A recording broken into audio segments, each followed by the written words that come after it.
Somos llamados a hacer luz en la batalla, hombres de fe con un fuego que no falla, guerreros de rodillas en la oración, buscando siempre el corazón de Dios. Somos varones guerreros de verdad, forjados en su amor, llenos de su bondad, conforme al corazón del Padre Celestial, luchamos Buenos con días valor. tengan varones de fe, hombres de fe. Soy Pedro Pacheco y vamos a hacer la reafirmación de la reflexión del día lunes. El hermano nos habló acerca del miedo. Bueno, él ya nos ayudó ciertamente con una definición de lo que el miedo es. Vamos a hablar un poquito de para qué sirve el miedo o por qué Dios nos dio el miedo, porque ciertamente el miedo es una emoción o una sensación que Dios nos ha puesto, ¿no? En el corazón, en la existencia. Y es que el miedo está ahí para sobrevivir. Si estamos en un lugar abierto o algo, bueno, tenemos miedo quizá de una serpiente, huimos, o de un león, o de un oso, y el miedo nos ayuda a huir antes de que este mal nos ataque. Eh, pero hay miedos de los que no podemos escapar. Y quizá el mayor miedo del ser humano, sí, dos de los mayores miedos del ser humano son el sufrimiento en términos generales y la muerte. Son miedos recurrentes. Entonces, por un lado tenemos un miedo que es natural, que es bueno, que es saludable, que es necesario, el que nos ayuda para sobrevivir, pero por otro lado tenemos un miedo del que nos habla Jesús y dice, en este mundo tendréis aflicción, mas confiad, yo he vencido al mundo. Es decir, Jesús está fortaleciendo el corazón de los apóstoles y posteriormente de la iglesia, diciéndoles que no teman al mundo, a pesar de que va a haber aflicción, porque Él ha vencido. Entonces, les digo que hay un miedo natural que ayuda a la supervivencia, pero Jesús nos dice, no temas. De modo que nos preguntaríamos, entonces, ¿cuál es el problema o la situación? ¿Debemos huir de todo miedo? ¿Está mal que el cristiano tenga miedo? Porque la Biblia lo dice, pero la biología nos demuestra que el miedo tiene función. Es como el ciervo que está en África, en la sabana africana, y toma con miedo del agua, porque en cualquier momento sale un cocodrilo y ese miedo le ayuda a ser precavido para sobrevivir. Entonces, ¿el miedo es malo o es bueno? Porque Jesús nos manda a no tener miedo. Recientemente, una pequeña de 14 años bueno, no apareció en su casa, ¿no? Iba a la escuela, me parece, y no volvió. Y gracias a Dios, tras haber publicado y compartido diferentes fotos de ella en redes sociales, reapareció a los 3 o 4 días y por ahora está con su familia, gracias a Dios y su misericordia. Ahora, yo creo que todos los que somos padres, sin necesidad de decirlo, sin que salga de nuestra boca, sin que lo hablemos con nadie, tenemos miedo de que uno de nuestros hijos desaparezca. Creo que es lógico, o sea, no necesitamos ir por la calle diciendo, oye, ¿qué crees? Tengo miedo de que mi hijo sea secuestrado. Oye, que tengo miedo de que simplemente es así. ¿Y qué es lo que ocurre aquí? Deberíamos en Cristo negarlo y decir, no, yo no tengo miedo. O decir, en la sangre de Cristo no le va a pasar a mi hijo. Porque esta niña que les digo es hija de un hermano. Y a pesar de lo que pueda decir la teología, de que yo me cubro y yo creo y etcétera, etcétera, es sencillo a veces para los cristianos de la ciudad no darnos cuenta del sufrimiento que hay muchos cristianos verdaderos en el mundo y no pueden escapar de él. Hace unos años en una iglesia en el Medio Oriente estaban en el culto y los musulmanes cerraron la iglesia y los incendiaron vivos y todos los hermanos adentro del culto murieron. Adentro del culto, mientras alababan el nombre de Dios. ¿Y qué vamos a decir? ¿Que les faltó decir me cubro con la sangre de Cristo? Si le hubieran dicho nada hubiera pasado, o les faltó fe, y como no tenían fe les ocurrió lo que les aconteció.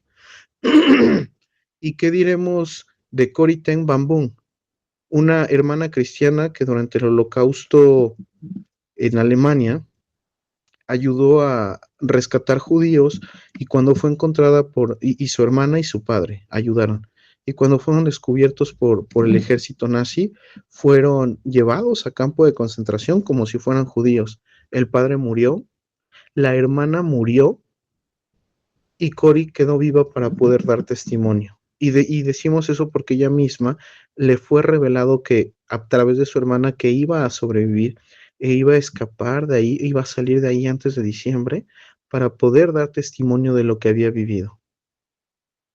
Hermanas que su celda se llenó de pulgas a nivel tal que las soldados alemanas no entraban por las pulgas que había, y así pudieron predicar y tener Biblias, porque había pulgas en su dormitorio, junto con las demás reclusas, digámoslo así. Entonces, ¿qué vamos a decir de Cori? Que su mamá y su hermano murieron porque no tuvieron suficiente fe, porque no clamaron a Dios y tenían miedo. Y fue doloroso, su muerte fue dura. Veamos.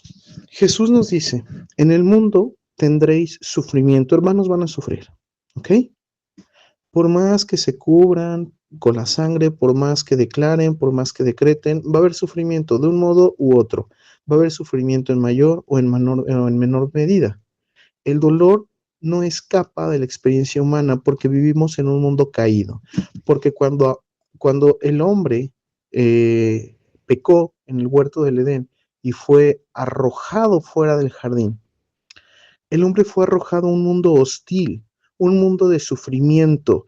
¿Y quién nos maldijo? ¿Quién maldijo al hombre? No fue Satanás, hermanos, fue Dios. Dios dijo, te voy a castigar. El hombre va a sufrir y labrará la tierra y sufrirá, y no tendrá fruto de todo su trabajo. Labrarás la tierra con tu sudor y no tendrás fruto de todo tu trabajo. Y a ti, mujer, te multiplicaré los dolores del parto. Es decir, Dios está arrojando al hombre y a la mujer fuera de un mundo perfecto y sin dolor hacia un mundo con dolor, con sufrimiento, con muerte. Porque la paga del pecado es muerte. Adán y Eva no habrían de haber conocido muerte, sino que pecaron y ahora conocerán la muerte. Y con la muerte, que es antinatural, por más que nos enseñen en la escuela, ¿cuál es el ciclo de la vida? Naces, creces, te reproduces y mueres. No, el ciclo de la vida no implicaba la muerte, no incluía la muerte. Por eso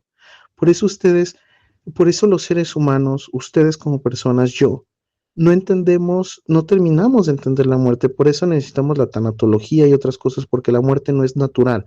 El hombre fue creado para vivir eternamente, y dice Eclesiastés, y puse eternidad en el corazón del hombre. Entonces, estamos arrojados a un mundo caído, un mundo gobernado ¿por quién? Por el príncipe de la potestad del aire. El sufrimiento va a llegar en mayor o menor medida, más pronto o más tarde, se cubran o no se cubran, tengan fe o no tengan fe, hermanos. De hecho, el cristiano verdadero va a pasar por más sufrimientos, por más sufrimientos. Los cristianos más entregados siempre sufren más, porque su vida de entrega en el ministerio que va en contra del príncipe de la potestad del aire implica con frecuencia muerte y tortura. De modo que lo que trato de decir es que ser cristiano no implica evadir la muerte. Y luego tenemos un salmo que dice,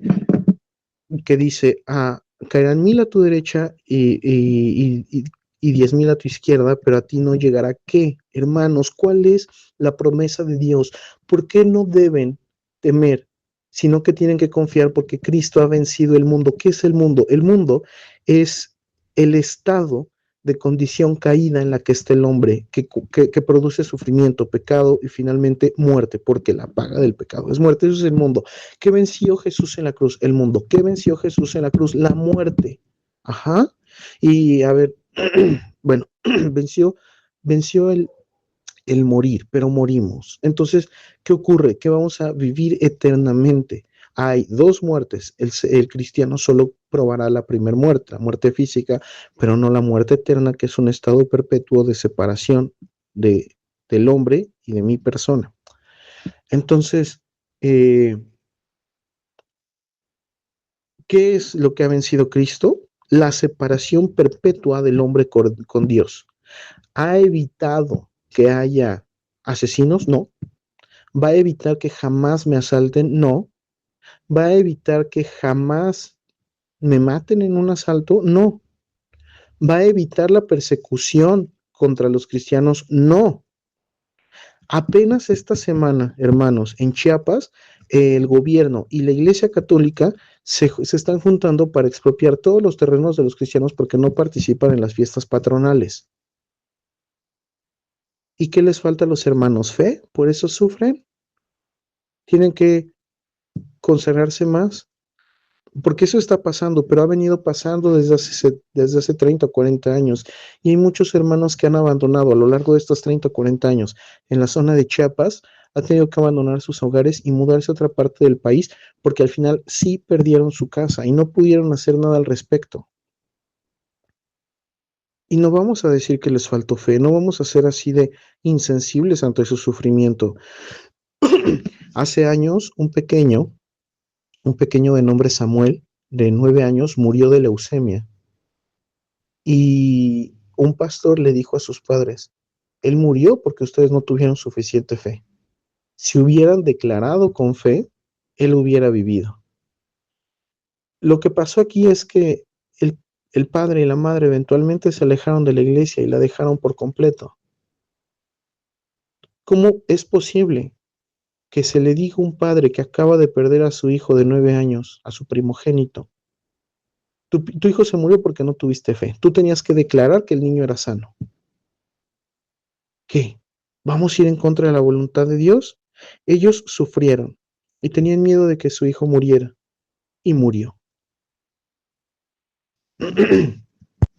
La promesa que Dios nos hace es que estando en Cristo, tras la muerte, estaremos con el Padre. Así pues, si el COVID me alcanza y me muero, lo que dice esta promesa es que nada te pasará, que podrás meter la mano en el agujero de la serpiente y que comerás cosa venenosa como esa mortífera y no te dañará. Lo que se refiere no es que realmente nos puede picar una serpiente y no nos va a pasar nada. Eso no es así. Y alguien me dirá, bueno, a Pablo le pasó, sí, pero Pablo tenía una situación específica de un plan específico. Ahora, en el plan específico de nuestra vida podría ocurrir, pero en la generalidad del cristianismo no es necesariamente de esa manera. ¿Ustedes creen que el 100% de los cristianos son picados por un animal venenoso y no les va a pasar nada? Sí se mueren. Y somos perseguidos y somos asesinados como cualquier persona. Lo que dice es que tras la muerte estaremos en el seno del Padre, lo que llaman en el seno de Abraham. Estaremos con el Padre, estaremos con Cristo, que podremos experimentar la dicha de la segunda venida de Cristo y habitar en la nueva Jerusalén. A eso se refiere.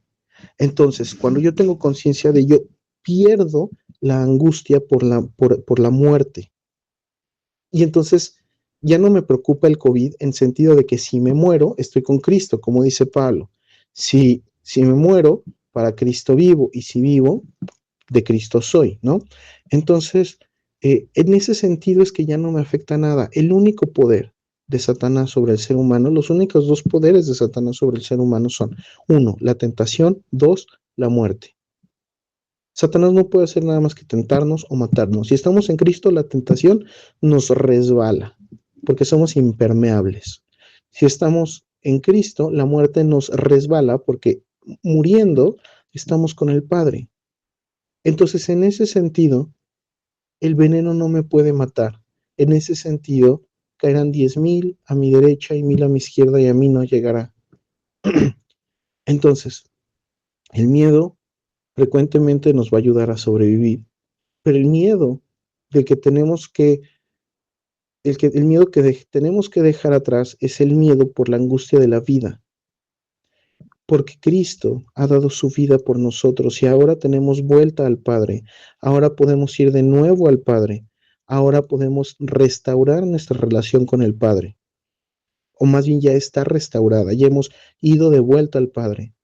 Ahora, en este punto, la enfermedad y la muerte no significarán nada para el cristiano, porque el cristiano tendrá sus ojos puestos en el cielo, donde, dice la Biblia, toda lágrima será enjugada, y cualquier sufrimiento o dolor que tuvieran en vida será como nada. Y lo dice Pablo, los dolores del presente no serán nada comparados con el gozo del día venidero. Entonces, hermanos, el miedo es un mecanismo de supervivencia necesario en todos los seres con cierto desarrollo mental, con cierto desarrollo cerebral, entre ellos nosotros, pero el miedo irracional a la vida debe estar guardado en Cristo, porque Cristo dio su vida por nosotros y podemos ir al Padre de nuevo. Debemos confiar que Dios nos va a proteger. Debemos confiar que Dios va a estar ahí para que no nos sobrevenga un mal mayor del que podamos soportar. Si ponemos nuestra vida en Dios, no tenemos la seguridad de que jamás sufriremos, pero podemos confiar en que Él estará ahí presente durante nuestros dolores y que ciertamente sí va a evitar y va a detener los dolores más grandes, aquellos que nos sobrepasen, aquellos que no podamos manejar. Así pues, podremos aspirar a tener la dicha de la muerte del mártir. Podremos aspirar, cuando perdamos el miedo a la muerte, podemos aspirar a gozarnos en el sufrimiento con Cristo y a ser dichosos por caminar el camino de dolor que caminó nuestro Maestro, a quien decimos seguir. Por otra parte, otros sufrimientos, otros temores, otras angustias, como la que les mencioné de los hijos, difícilmente desaparecerán de nuestro corazón, pero si andamos en Cristo podemos confiar en que Él estará con nosotros y que no permitirá que nos sobrevenga un dolor mayor del que nos sea humanamente posible soportar. Dios ya conoce nuestras angustias y nuestros temores y sabe lo que va a acontecer en nuestra vida, y en su misericordia a la mayoría de nosotros nos ha limitado los sufrimientos para que podamos disfrutar de su amor y de su gozo y de su dicha. Confiemos en Dios, no dejemos que el miedo nos invada y no tomemos decisiones con base en el miedo, y no amemos más nuestra propia vida que a Cristo, y podremos experimentar una vida libre del temor paralizante y de la angustia, no estando seguros de que no habrá sufrimiento, sino estando seguros de que en todo dolor estará Cristo y que en los dolores más profundos y desgarradores nos serán apartados hasta donde podamos soportarlos, y donde no podamos, no estará. Hermanos, confíen en su Señor, no tengan angustia paralizante por la vida, no vivamos con la angustia paralizante, sino descansando en el cielo. Mi esposa siempre dice una frase del ministerio Aviva Nuestros Corazones: mi corazón está en el cielo, y en el cielo todo está bien. Por lo tanto, todo está bien. Que tengan una excelente semana, hermanos hombres de fe. Bendiciones. Levantamos bandera en su nombre santo, su palabra es espada que nos guía en el llanto. No retrocedemos, nuestro escudo es la fe, en las pruebas cantamos, Dios es nuestro rey. Dios es nuestro rey.